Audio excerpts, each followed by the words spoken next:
E aí, beleza?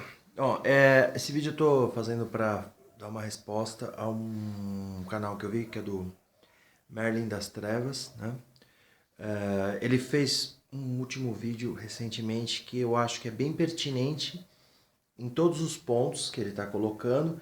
E curiosamente, ele não sabe o quanto um dos tópicos tem relação com o outro, que é um tópico que ele vai falar sobre a questão da função social da propriedade e a crise na Venezuela. Eu acho isso muito interessante e por isso resolvi falar sobre isso, especialmente porque tem alguns conceitos que ele desconhece dentro do marxismo que ele disse que um dia era, né? Ele disse marxista e agora ele diz que não é mais, que agora ele é um social-democrata, né? Muito bem. A razão inicial pela qual eu vou começar o debate é a questão a função social da propriedade, né? A propriedade por si só, ela tem uma função social dentro da Constituição brasileira desde a última Constituinte, né? A razão disso já foi um elemento social-democrata da nossa história brasileira. Então, quando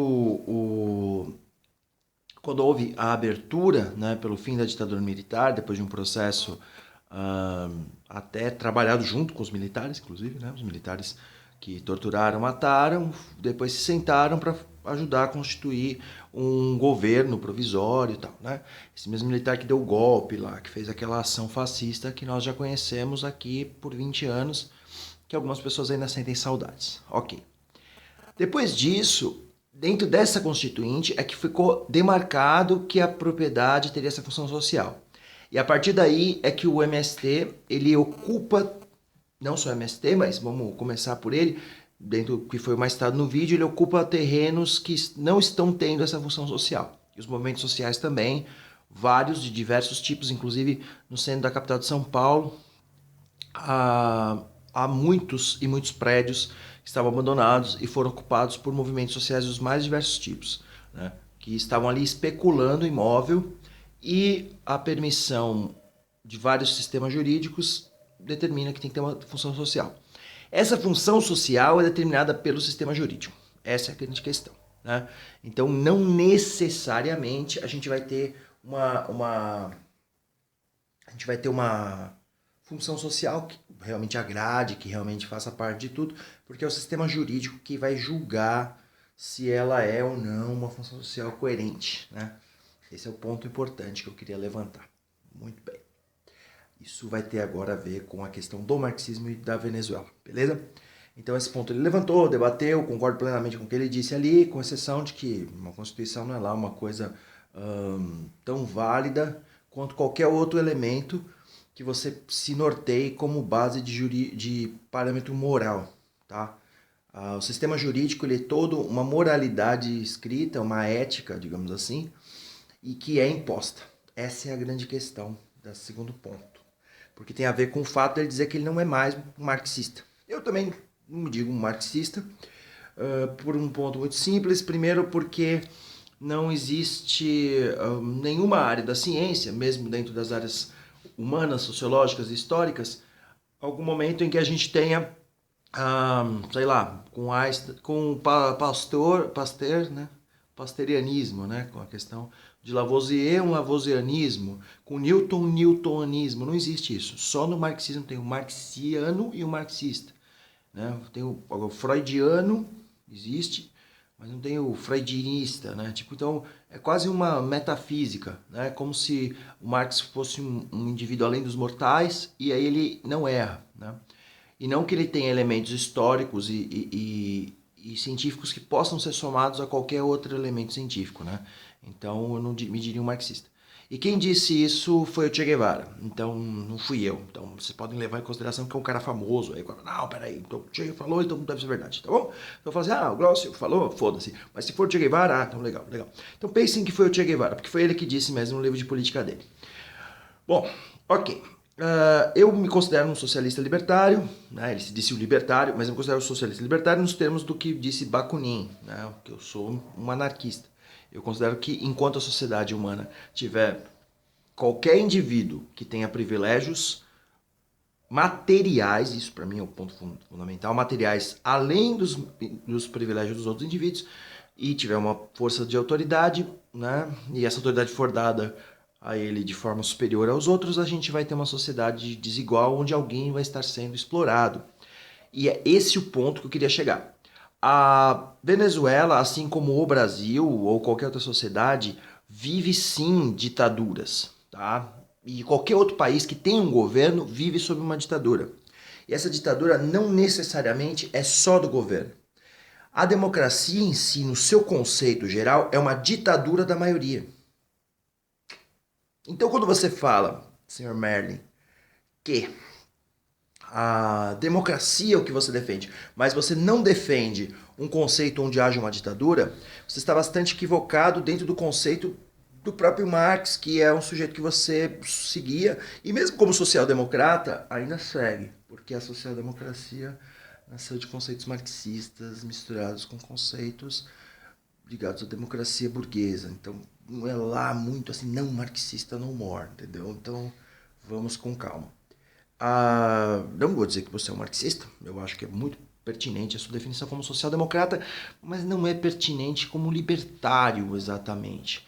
Dentro de uma visão minha, claro, posso estar muito equivocado. Mas libertário tem conceitos diversos. Pode ser uma liberdade de mercado ou pode ser uma liberdade realmente dos indivíduos dentro da estrutura social.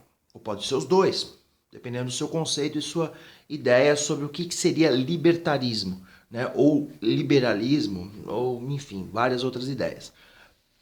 O que eu quero comentar com você nesse caso é que, especialmente, a ditadura existe em todos os pontos. É por isso que o Karl Marx, quando ele vai propor a ideia da ditadura do proletariado, ele diz que nós vivemos sob uma ditadura da burguesia.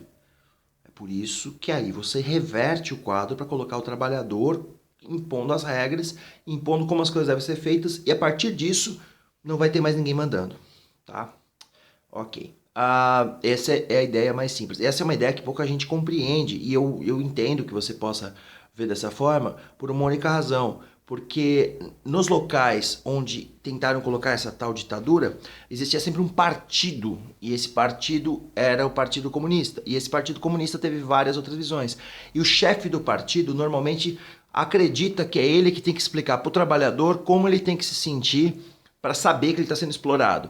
E esse é um conceito muito criticado pelo pensamento anarquista, especialmente de Bakunin. Tá? Então, para começar, você vive sob uma ditadura. Você vive sob a ditadura tanto do grande capital, tá? Dos grandes monopólios de produção, quanto você vive sob a ditadura do Estado.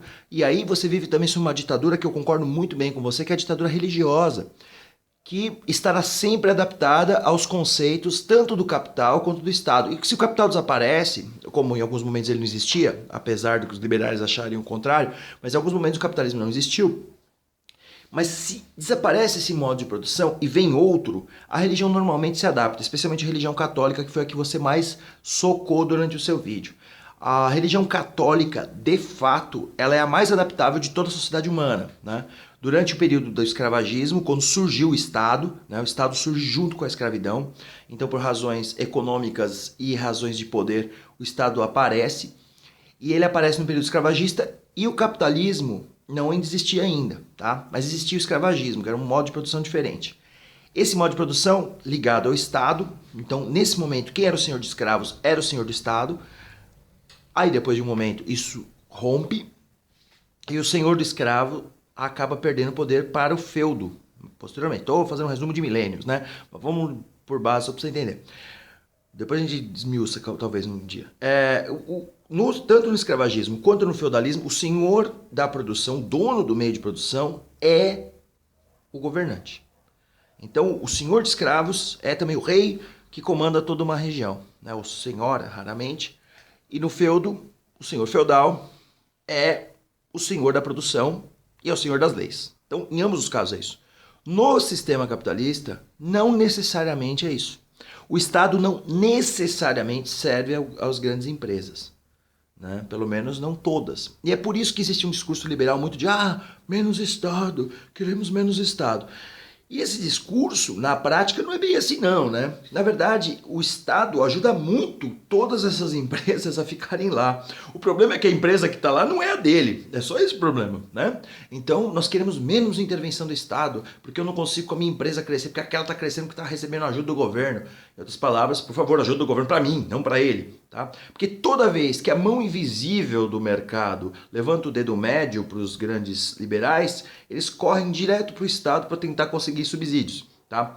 Isso quando os subsídios do Estado não vão para segmentos que seriam realmente beneficiários para a nossa vida. Eu vou ter um exemplo que um comerciante que eu conheço estava conversando sobre energias no renováveis, que a gente estava tentando pensar, inclusive no instituto que eu e o Ulisses estamos combinando de organizar, né? E começar com o máximo de gente possível, não é pra gente organizar sozinho, tá? Por favor. E quando nós estamos falando disso, eu falei, ó, a gente pode usar outros tipos de energia, eólica, né, solar, magnética. Ele falou, olha, eu tentei fazer uso de energia solar, tentei fazer esse uso, mas eu não consegui fazer esse uso de energia solar porque simplesmente alguém... eu fui pedir para a pessoa para fazer o processo, ele falou para mim que ia custar R$ 980 mil. Pô, meu, que isso, né? Eu faço um gato aqui, né? Ainda eu brinquei com ele, você faz um gato e contrata um monte de gente com arma para poder proteger o gato, né? Com R$ 980 mil, né? E ele falou assim, não tem como. Aí eu perguntei por quê, né? Esse colega meu me dizendo, eles falaram para mim que é porque o governo não passa nenhum subsídio para o setor de energia solar, nenhum subsídio para o setor de energia solar. Isso sim é o que os liberais chamariam de corporativismo, nesse ponto sim, tá? Então o que acontece? Em determinado momento, algumas empresas influenciam. Isso não é uma ditadura? Se eu pego o dinheiro de todo mundo e utilizo esse dinheiro só a todo mundo dos impostos para forçar a barra para o setor de energia solar nunca acontecer, e deixar de energia elétrica tal, alguém aí tá mordendo uma questão a mais aí, né? Então, existe uma ditadura, tá? Existem ditaduras que, como diria Bakunin, são tão invisíveis que você nem percebe que estão te controlando, tá bom? E aí isso é uma questão do materialismo sociológico. Mas a gente discute outro dia. Vou mandar isso pra você, tá bom? Aí a gente se fala. Paz. Valeu.